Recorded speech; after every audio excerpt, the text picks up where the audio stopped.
Now it's time to discover what the wealthy know, what the rich teach their children that the poor or middle class don't. Let's first begin by discussing the wealth principle of being rich. You see, the definition of rich is when your passive income is greater than your living expenses. And passive income can be described as the income that you receive from not working your job, like residual income. See, when the income that you receive from not working your job is more than it costs you to live, you really are rich. So let's examine the structure of every job. You see, every job is structured this way. At the top, you always have an owner or a CEO who makes more money than the president, who always makes more money than the vice president, who always makes more money than the middle managers and supervisors. And in that big area there, the people that do all the work, those are the employees or the staff. And oftentimes they feel like slaves. Really, folks, they're slaves to a clock. See, there's a certain time they come in, a certain time they get off, a certain time they go to lunch, a certain time they better be back. And they're going to do this for 20 to 40 years. Then that special day comes and they get to retire with half the income they were earning in the first place. Well, think about this. This is the structure that most people are living their lives with. Well, folks, think about this. When you start a job, typically you start at the bottom, working your way up. You're coming in early, staying late, shooting for that big promotion, working your way all the way up to the middle. See, rarely have I heard the story of the employee that started at the bottom and worked their way all the way up to being the CEO. Well, let me ask you, given the choice between the bottom,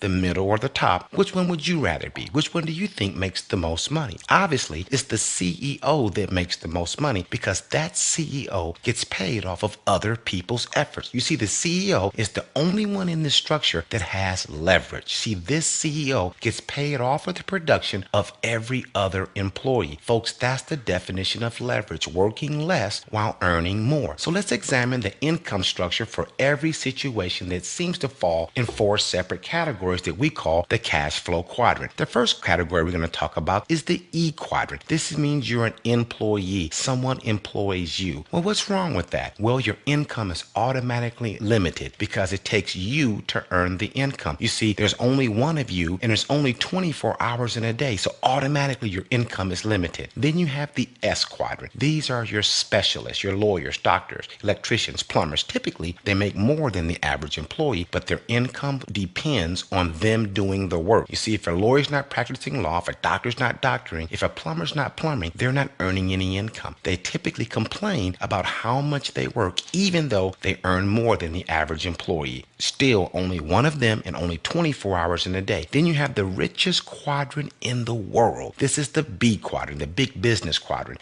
The reason this is the richest quadrant in the world is these people get paid off of other people's effort. This is the quadrant that Oprah Winfrey's in there. Bill Gates is in there. The richest quadrant in the world is the B quadrant, the big business quadrant. Then you have the I quadrant. I stands for investor. Well, what works for investors?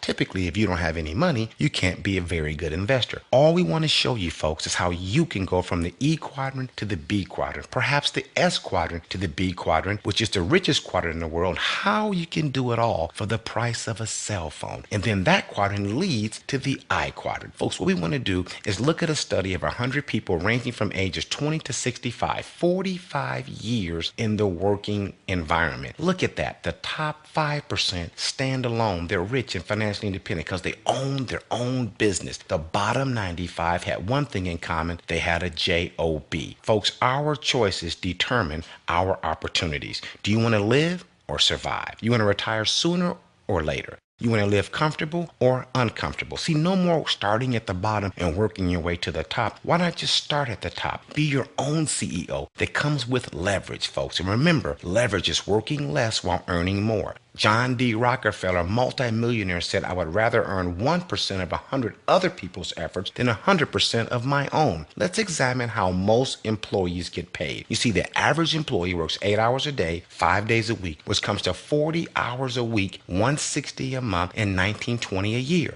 Let's compare that if that same employee earned leverage off of 10 other people working the same amount. You go from earning off of 40 hours a week to earning off of 400 hours a week. But let's look at those same 10 people built a team of 10 people and compare what the average person working only earning income off their own production getting paid off of the production of 100 people working only 1 hour per day. Now you can clearly see how some people get paid more per month than others earn all year. Folks, it all has to do with leverage. Let's suppose your boss came to you and said, we have a new way of doing things around here. We want to raise the company's profitability, cut costs, and pay our employees more. We no longer want you to show up here at work. You can do all your work from home and we'll send your checks to your house. We're so positive that this will help the company that we would also like for you to find other people that want to work from home, and we'll pay you some of what we're paying them for finding them. Folks, this is going to give you true leverage. But let's take it a step further. Say there was no boss, that you were the boss. Folks, that's what we're talking about. Earning a serious income from word of mouth advertising. Network marketing has proven itself to be a viable and rewarding source of income, says all these millionaires and billionaires. So now that you have discovered what the wealthy know, now you understand that the harvest is plenty.